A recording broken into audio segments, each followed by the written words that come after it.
Hi, I'm Gary Semics, and this video is all about what to do on race day. It's simple. Get the whole shot and wheelie away. Thanks for watching. We'll see you at the races.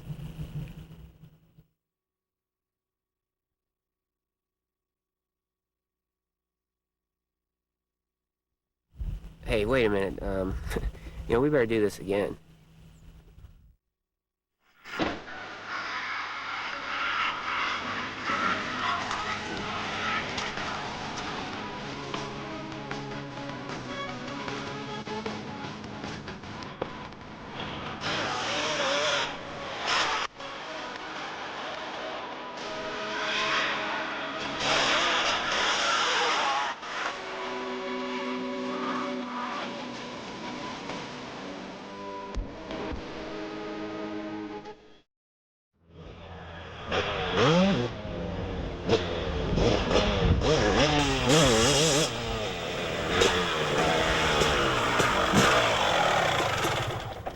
Hi, I'm Gary Semics, and this video is all about what to do on race day.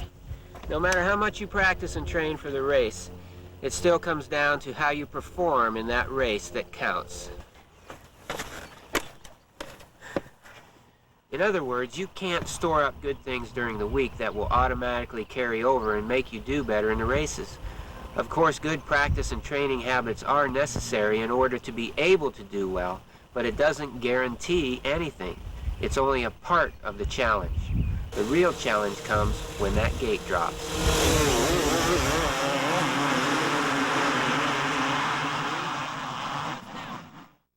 There's one single thing that is the biggest difference between the winners and the also-rans, and that one single thing is a positive attitude.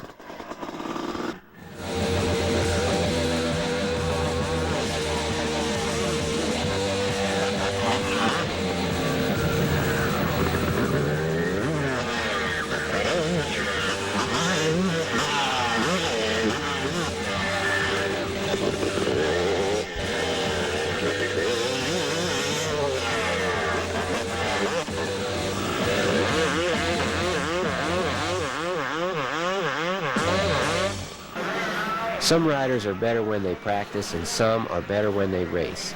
The main reason for this is their attitude, which controls their state of mind when they practice and race. To be in your best state of mind, you need to be motivated to the right amount. This mostly comes down to how you think and interpret things. This will shape your attitude, either a positive, negative, or somewhere in between attitude. But hey, if you've come this far, you might as well go all the way and develop a 100% positive attitude. The dictionary's definition of attitude is a mental position or feeling with regard to a state or fact. In other words, it's the way you think and feel about certain facts and situations.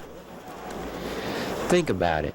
Facts and situations are just that, facts and situations. They are reality. You can't do anything about that, but what you can do something about is the way in which you interpret and internalize those facts and situations. You can shape your attitude. One of Fox Racing's main slogans says, "Attitude is everything." I agree that it is the first step in succeeding at anything. So if you practice better than you race, you obviously have it backwards. Change the way you think about the races. Change the negative pressures and stresses into positive ones, and you will have a more positive attitude on race day.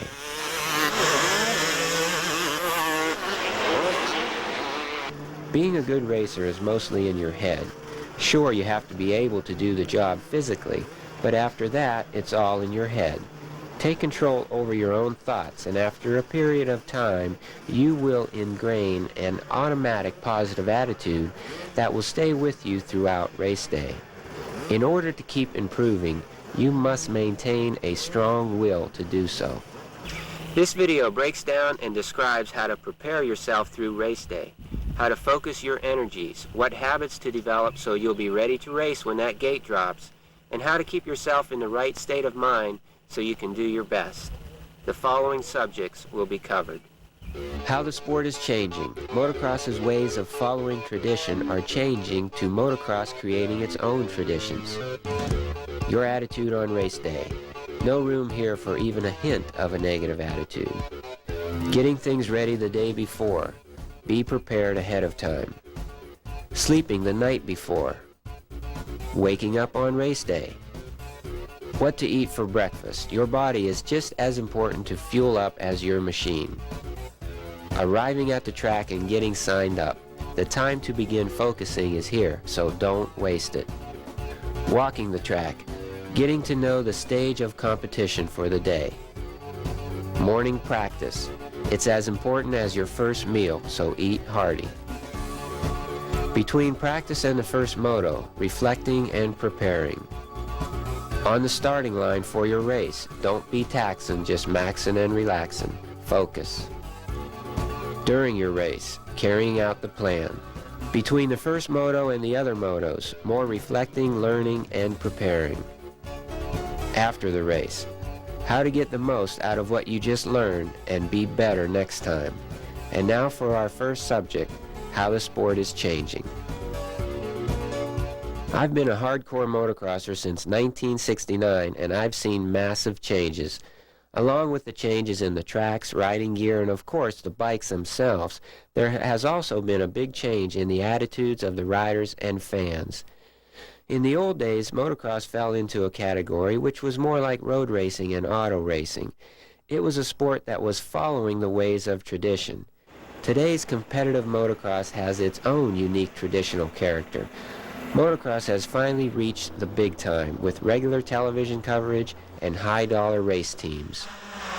With all of its growth and development, motocross has quickly evolved into an even more intense, high-flying, action-packed sport. As if it wasn't already exciting enough. One of the biggest reasons for all this change is the early age that riders start competing in today's motocross world. There's a lot of 9 and 10-year-old kids who have already been competing for 4 years, and they're competing on really good equipment. Today's 50s, 60s, and 80s are state-of-the-art. Back in the 70s, these small bikes didn't even exist. The 125s weren't very good, and the 500s, the open bikes at the time, were better than the 250s. All said and done, motocross is much more complex today than it was when Torsten Hallman, Joel Robert, and Roger DeCoster went to the starting line. It's important for a motocross racer to understand the different levels of the sport. If you want to be a competitive racer, it takes a whole lot more than being extreme and exciting. A competitive racer has to pay a big price in order to be a winner. The price of discipline, commitment, and perseverance. You have to consistently do whatever it takes for you to become a better racer. The highway to success is a toll road, but if you reach the top, if only for a short time, the rewards are well worth the price. In view of all this new complexity, if you want to be a better racer, the following information will help you to be more effective on the most important day of the week, race day.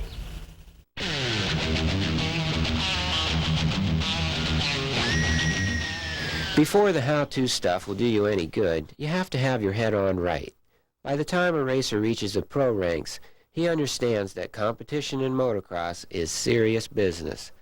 On the other side of the pits, many of the beginner riders are thinking more along the lines of having an enjoyable fun day at the races. With this attitude, they're not mentally prepared for the challenges they're about to face. The right attitude on race day is one that seeks self-improvement and reward. It's putting all your practice and commitment on the starting line and coming out better than you were the week before. Motocross is tough work. It takes all of one's mental and physical powers channeled into one main focus. There's no room left over for playing around. Pick some other days to have your fun and use race day to focus and improve. I'm not saying that racing isn't fun. It's very fun and rewarding when you perform at your best. It's an enjoying what you're doing type of fun, not a silly goofing off kind of fun. Now that we're on the same track, let's get on with the rest of the subjects.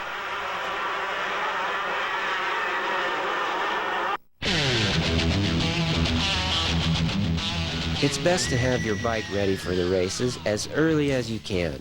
This way you won't have as much work to do on the bike the day before the race. Then you'll have more time to relax and get other things ready, things like your riding gear, goggles, food, and drinks.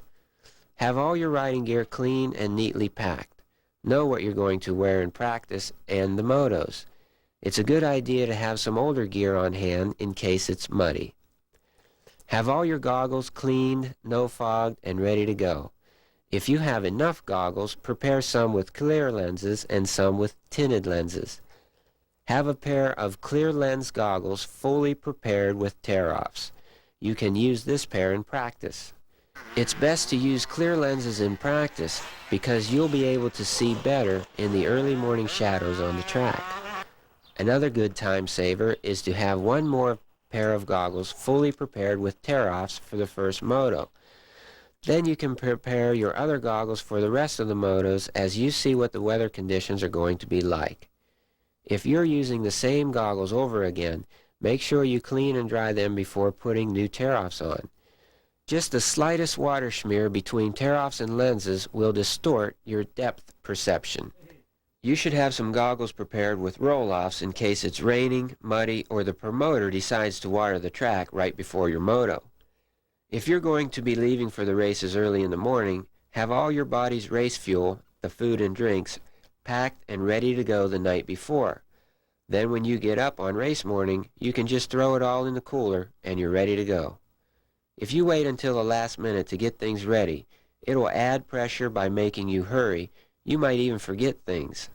Plan ahead and start to get things organized early so you can do it at a relaxed pace. After you do it time and time again, you'll develop a system and being organized will be automatic.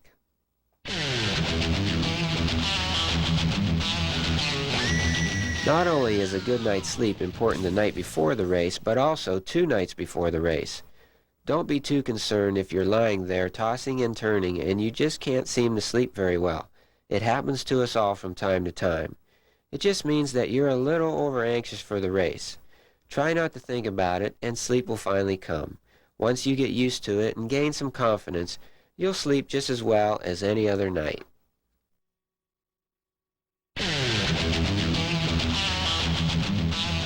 It's just like any other day. Put both feet on the floor and get out of the bed. Don't try to pull something new out of the hat. In other words, just be yourself. Relax. Don't be over-anxious. It's going to be a long day. And if you're prepared, there will be plenty of time for everything.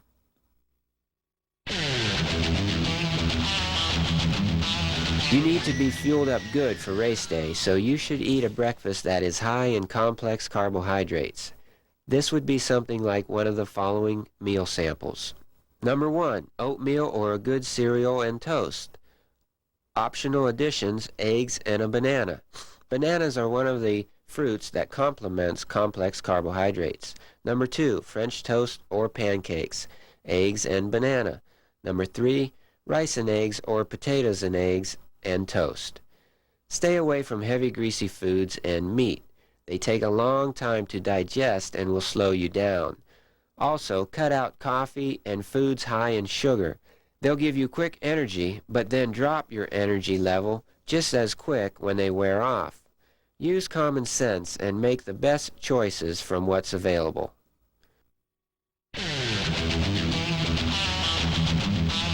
The first thing you need to do when you enter the pits is find a good place to park the rig. Besides the obvious, take other things into consideration like sun, shade, and wind direction. After you get parked, have your friend or parent go to sign up and get you entered into the classes you'll be racing that day. While they're doing that, you can be heading for the relief room. If you're human, you'll need to take care of this important business pronto. Then you can comfortably unload your bike and start walking the track.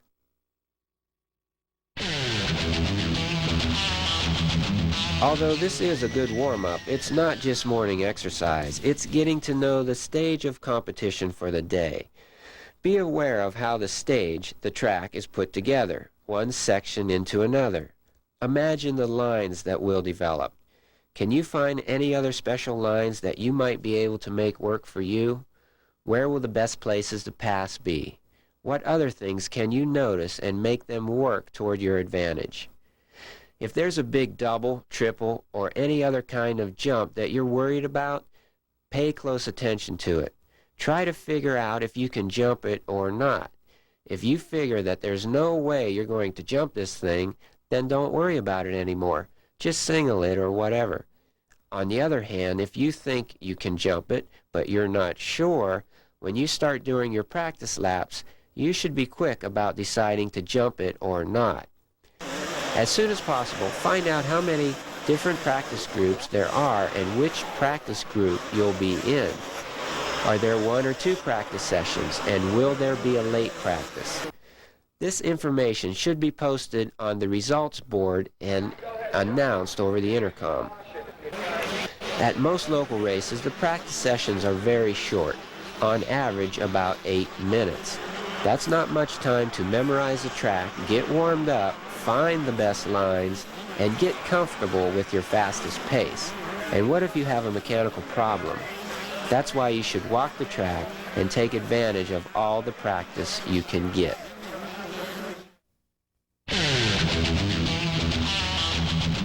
It's a good habit to do some light calisthenics and stretching before you head out for practice, especially when the weather is cold.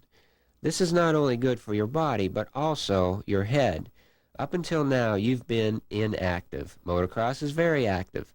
This simple warm-up will help you make the shift from inactive to active. It will relax you, put you more into the flow of things, and tune you up for practice. If you're at a track you've already raced before, you should have still walked at least most of it. If you already know the track and didn't have time to walk it, make sure you go slow and take a good look at it on your first lap of practice. If not, you might get a big surprise when that same old track all of a sudden is different. I know riders who have been injured because they failed to do this. If there's a lot of practice time, you should check out a lot of different lines and take more time to work up to your fastest pace. You don't have to try to race every lap. The guy who wins practice wins the Idiot Award of the day. You can slow down and be more aware of things, but you still want to get a few laps in at full speed. When the practice session is short, it's even more important to have walked the track. In this short practice session, you need to take your slow lap and then start picking up the pace in order to reach race pace as soon as possible. This doesn't mean that you're trying to win practice. You're just getting comfortable with your fastest pace, because the next time you're on the track, you will be racing. All these strategies hold true in both Supercross and Motocross. If you want to jump that jump you were checking out when you walk the track and think you're going to jump it but then keep chickening out, you're really going to mess up your head. Sometimes you can cut the track so you can have another try at that scary jump without going another full lap. Whatever the case may be, if you feel confident that you can make the jump, you need to get it over with early. After jumping it short a few times, calculate how much faster and harder you need to hit the jump in order to clear the landing. Once you have this calculation clear in your head and you feel confident that you're going to make it, just do it. This will feel like a relief and you will instantly start riding better. Of course, if you don't feel that you can make the jump, don't try it. If you get hurt, you might not even be able to race. And chances are, if you can't jump it, the other riders in your class won't be jumping it either. So remember, any of those jumps you think you could be jumping should be perfected by the end of practice. If not, they're going to hurt your confidence, add pressure, and be even more difficult to jump in the race than they would have been in practice. If you can jump it, do it early in practice. While we're on the subject of clearing big doubles, I want to answer a commonly asked question. Many riders have asked me, how do I get over the fear of jumping doubles?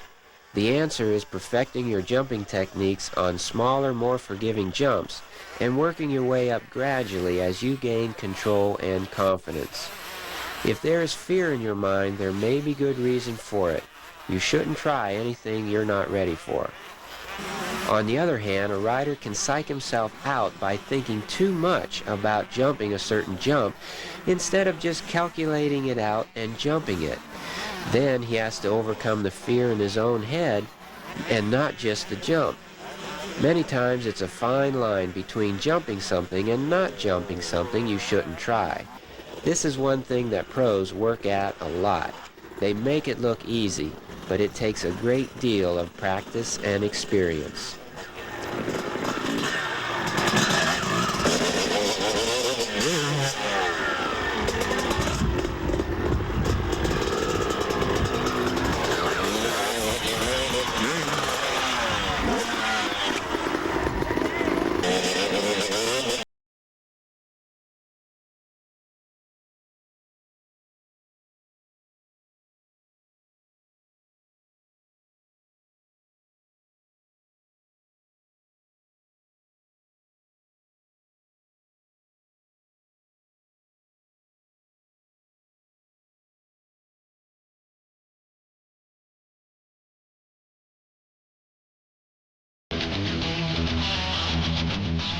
After practice, find out when your races will be running. If possible, try to find out before you even go out to practice. It's helpful to know if you'll be racing right after practice or if you have a long time. Just like the practice order, this race schedule should be announced over the intercom and posted at sign-up. While you're checking over your bike and getting things ready for the first moto, have a friend go down to sign-up and write down the race order for the day. Listen for the announcement of the riders' meeting and get your butt down there. Many experienced riders don't like to attend the riders' meeting because it's usually the same old information. But really, all the riders should attend. The beginners should attend so they know what all the procedures will be throughout the day. And make sure you know what all the flags mean. If you ignore certain flags, you can be disqualified, and you may even get somebody hurt, including yourself. The intermediates and experts should attend the riders' meeting so they can find out if there's anything different and make suggestions to the promoter. Many times the promoter will ask for suggestions. So it's important for all the riders to be there. After the riders' meeting, you should have the race schedule posted at your pit area. This way, it'll be easy to know how much time you have between your races. Many local tracks have a lot of classes in one day. With so many classes, they're forced to run short motos. In order to get enough race time, most riders sign up for 2 or 3 classes. In motocross, everyone knows it's important to get a good start. It makes life much easier. One thing that will help you get that good start is to know exactly how the starters are operating the start procedure. They should cover this in a riders' meeting. If possible, go to the starting line and witness firsthand a few starts. Then when you get on the line, you should have an intuitive feeling for when the gate is going to drop. If your race is coming up fairly soon after practice, just make sure you have your bike and everything else ready. This is the time when the butterflies and nervousness try to creep in. Take some deep breaths and try to stay relaxed. Butterflies and shaky nerves won't do you any good. Go over the track a few times in your head. Have confidence that you will race smart and stay within your control limit. Don't be taxing, just maxing and relaxing. If it's a long time between practice and the first moto, like more than a half hour, your body's going to come back down to an inactive state. So about 5 to 15 minutes before you're going to be racing, it helps to do the light calisthenics and stretching again to warm up and make the shift from inactive to active. Remember, this will also calm your head down and you'll be able to focus better. Between practice and the first moto, you not only have to do the obvious chores of having your bike and gear ready. When you're on that starting line, you must have your head in the right place, so you'll be able to race at your highest potential.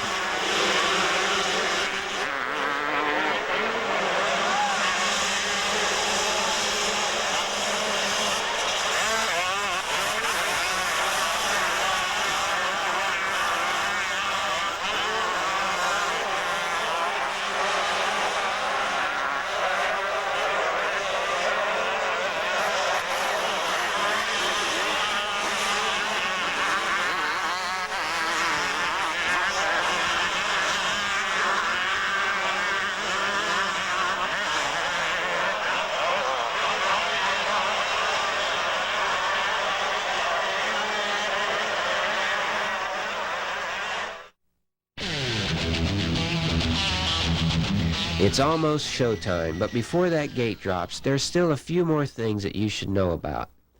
If it's been more than a half hour since your bike was running, it's a good idea to warm it up and blow the raw gas out of the cylinder. While you're doing this, try to find the same kind of surface that's at the starting gate. Practice a few starts. This will give you a last-minute feel for the type of traction you'll be getting off the start. This is only if the track offers a place to do this kind of thing, if they have a test area. This gives you a chance to ride the bike a little before the start. It can calm your nerves and add some extra confidence. It also assures that you'll have a clean running engine off the gate and you won't foul a plug. Have your mechanic or friend go to the staging and starting line with you. Make sure they have some tools with them, including a spark plug and plug wrench, just in case. If you do have a problem, they'll be right there to help you. Now, before you even go to the starting line, you should know the best choices to start from. Remember, you were supposed to have already been there watching some starts before yours. When it's your turn to go to the gate, pick the best available spot. Then have your friend hold your bike while you prepare the dirt at your starting spot. If it's a cement start, sweep it off. No one can fix your launch pad as good as you, and this is another chance for you to get a little warm-up in before your race. Jumping up and down will help to oxygenate your blood. Take several long, deep breaths. When you have your spot ready, make sure your bike is lined up right, the gas is turned on, and the tranny's in neutral. Now the next thing you want to know is how much longer it'll be until you start. When the previous class gets the checkered flag and clears the track, the time is near. Watch the starter, and when it's time, start your engine and focus on the start. Watch for your signal to put your bike in gear. When the card goes sideways, watch the gate, and when it moves, go as quickly and smoothly as possible. Now instinct and reflexes will take over, and if you're prepared, total flow concentration.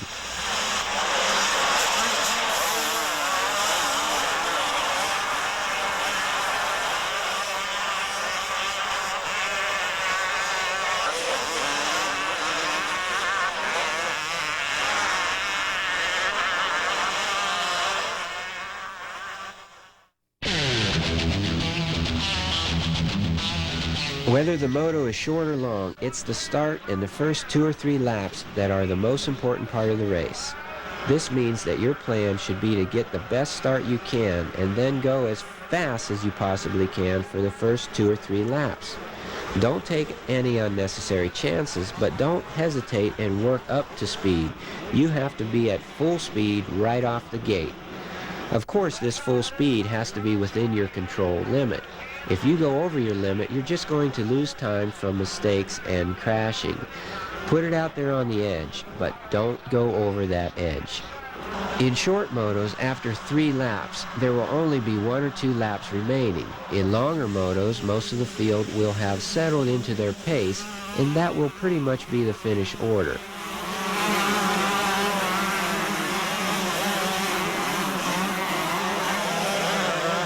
If you get a good start, charge hard, and if you're out front, you can ride comfortably to the finish. If you get a poor start, charge hard and try to make up as many places as you can early in the race, so you'll still have a shot at a good finish. If you're still buried in the pack after 3 laps, the leaders will be long gone.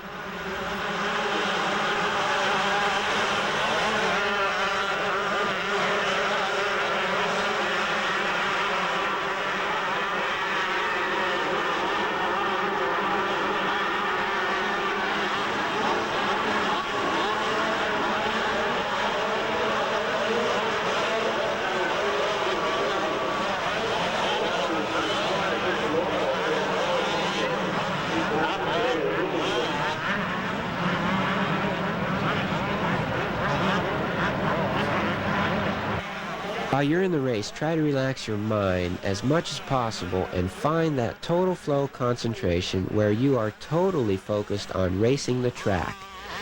If other riders get in your way, you should see them in your peripheral vision, but your main focus remains on the track and the line you're going to take in order to pass them. Try to stay in the flow and ride smooth with no mistakes all the way to the checkered flag. When you can do this well, perhaps this is the best reward that racing has to offer.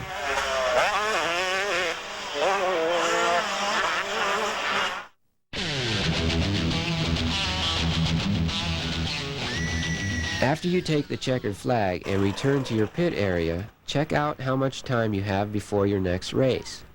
If you have enough time, sit down and relax. Think about the race you just finished.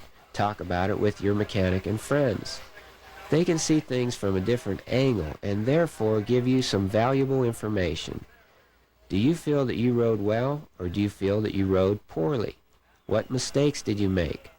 What you need to do now is figure out how you can do better in the next moto. If you did well, just know what you have to do in order to do well again. On the other glove, if you did poorly, you should know why you did poorly and be determined to do better the next time out. This is how racing makes you improve. You're only going to be as good as your competition forces you to become. During the week, remember what you need to improve on and work at it.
Check your race order list so you know how much time you have before your next race.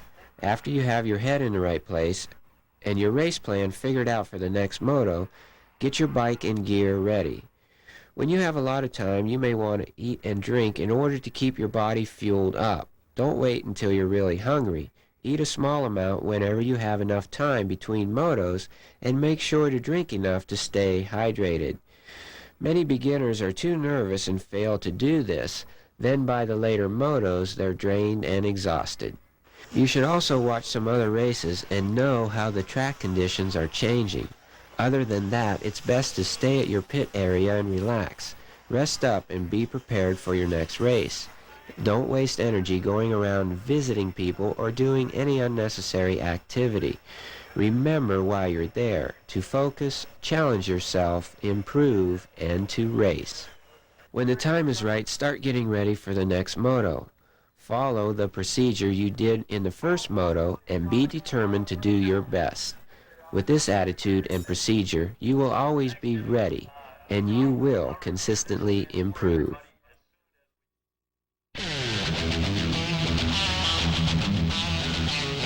It's relaxation time. Of course, you'll want to find out what your results are, hopefully get your trophy or prize money, get loaded up, and head for home. But before you leave, take your pit bike, bicycle, or if you have to, walk, and go out and study that track.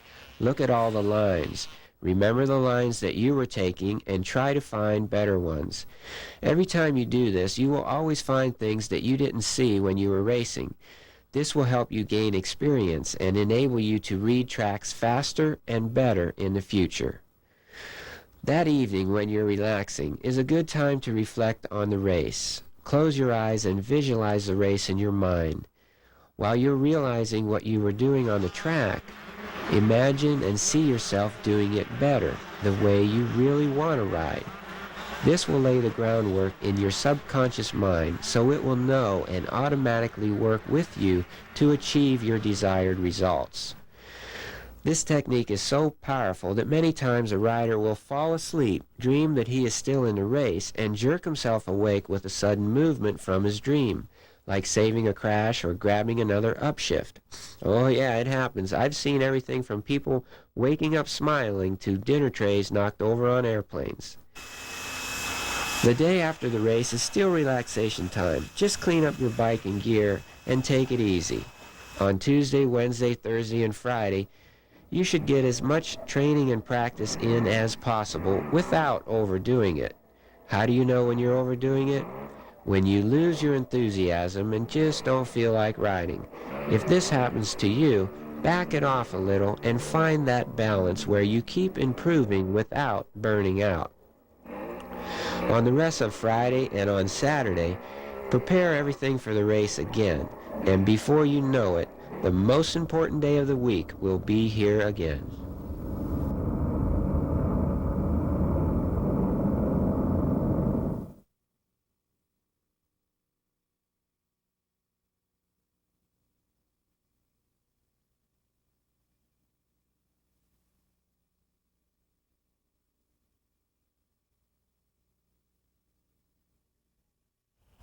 Thanks for watching. Put these strategies to work for yourself on race day, and you will become a better rider.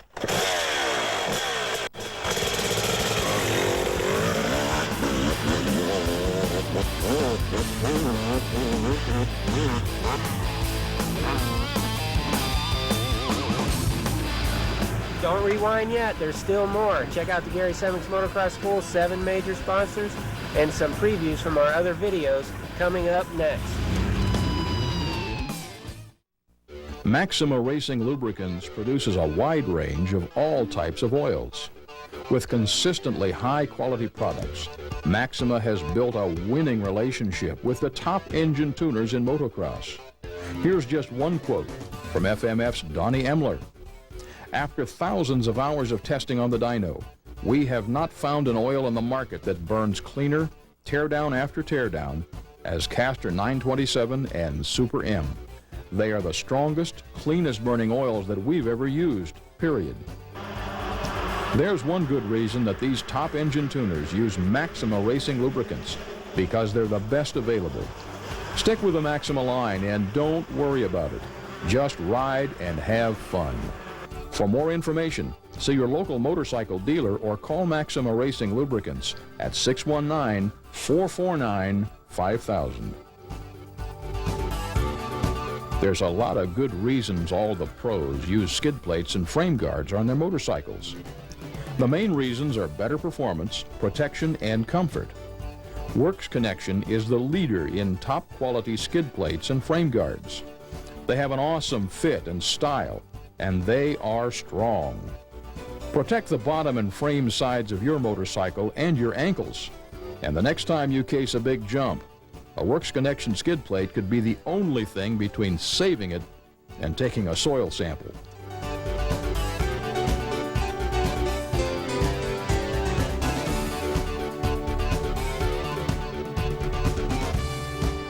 Jeremy McGrath and many of the other top pros choose Bell helmets, and that's the exact same helmet you can buy. The new carbon fiber Bell Moto 6 is extremely light, strong, and comfortable. You won't believe how light this helmet is when you pick it up. And of course, the looks aren't bad either.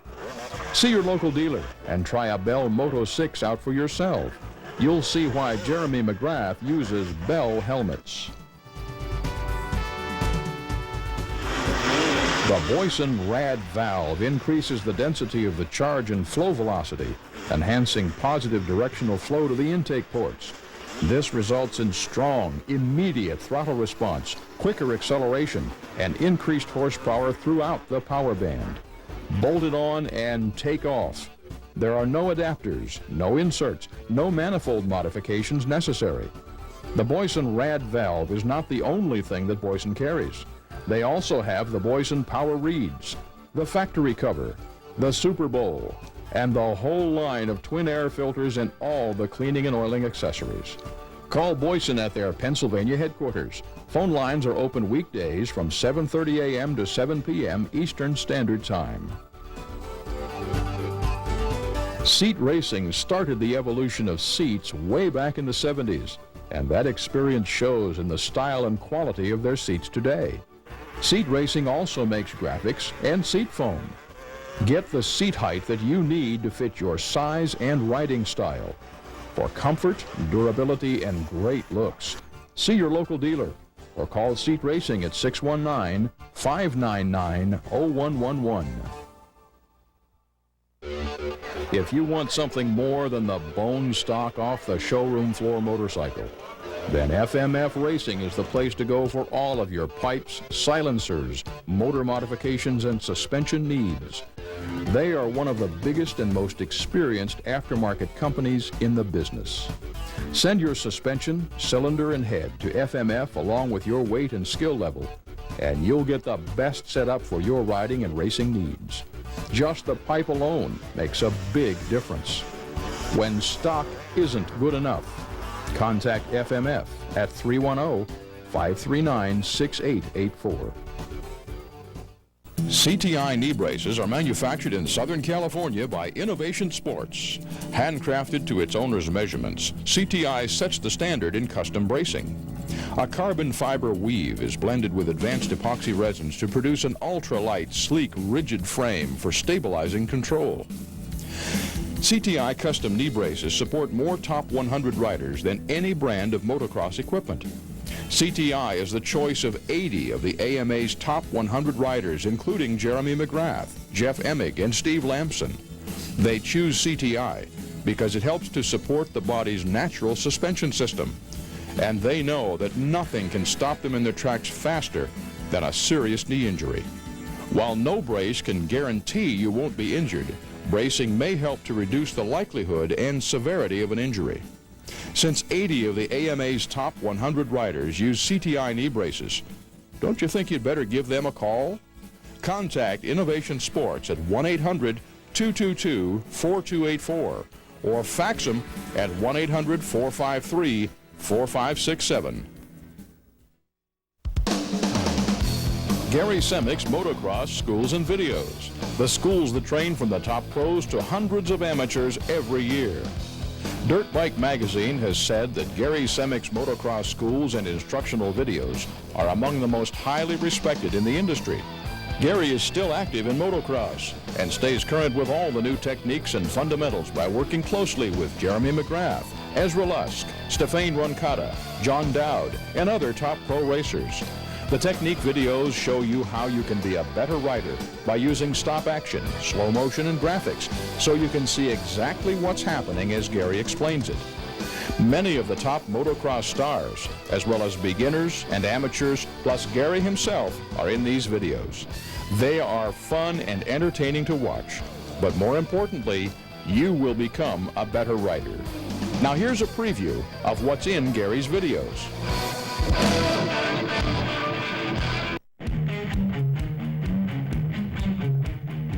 In this video, you'll learn the techniques for sweeping, bermed, banked, and off-camber corners, rough downhills, jumping in ruts and general jumping, riding in ruts, and riding in the mud. You'll learn how to set up an action practice drill in order to improve on sweeping corners and squaring off corners. Gary will also show you how to handle bumps and whoops and passing. He'll also tell you some important facts you need to know about exercise and diet.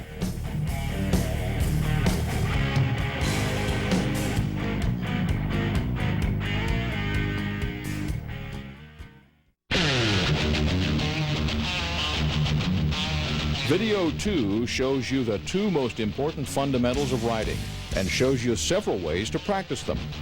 These two fundamentals show you how you can always maintain the center of balance and how to master the use of all 5 controls. These fundamentals are shown in a stationary position, in a setup practice situation, and in actual race action by the superstars. Gary will show you the correct way and also point out the most common mistakes of these techniques. You'll learn about what every motocrosser is striving for, to ride in total flow concentration.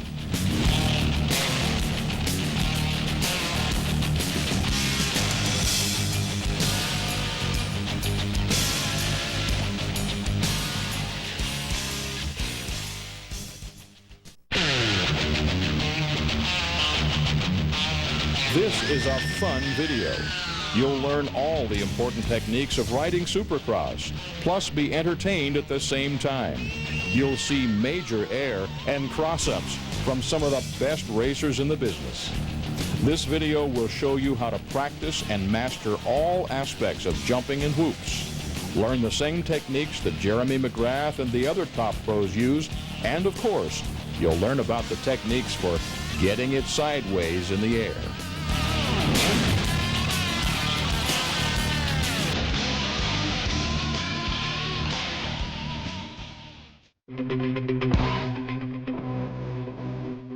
Most of this video was shot in the winter of 1996 in Southern California, while Gary was training Jeremy McGrath and Jerry Dostal, the #1 125 intermediate rider in the country. Video 4 uses Gary's new 4-step video teaching format to show you how to master the most important body positions and movements. You'll also learn about better ways to set up your bike and the difference between how the pros approach the sport versus the amateurs. But perhaps the most important thing you'll learn is how you can become a better rider, whether your intentions are making motocross a fun hobby or a full-on profession.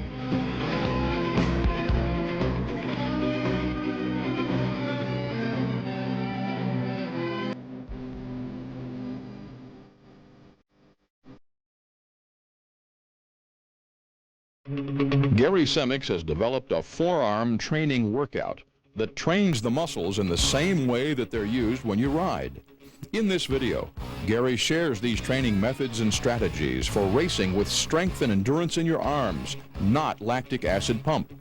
You'll see and learn a simple, easy-to-do forearm workout program that will condition your arms for motocross. This video has a special bonus of some extreme motocross action with Jeremy McGrath, Ryan Hughes, and Mike Metzger airing it out in Southern California. This is another GSMXS video production that will make you a better rider.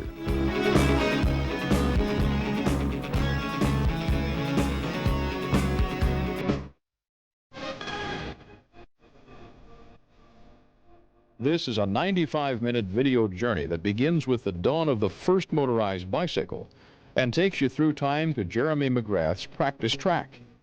Along this 90-year journey, you'll see some of the best racing that has ever been captured on film. From early 1947 action in England to the 1994 Paris Supercross in California, you'll see all the big names that put this sport on the map. This is the one and only video that you can see a young Roger DeCoster tearing up European soil, and also watch Jeremy McGrath practice on his private home track, all in the same bowl of popcorn.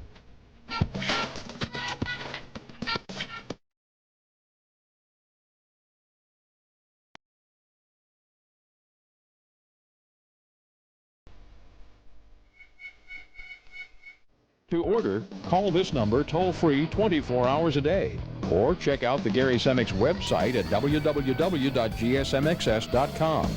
Order 3 or more videos and receive a 10% discount.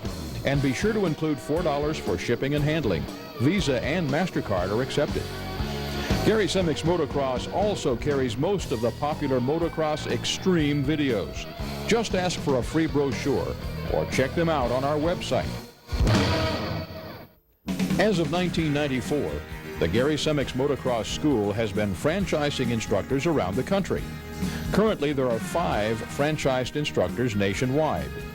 These franchised instructors have been trained and certified by Gary, so you can feel confident that you're getting the same type of instruction from them as you would at one of Gary's training classes. For more info on the GSMXS franchise nearest you, call 330-758-8333.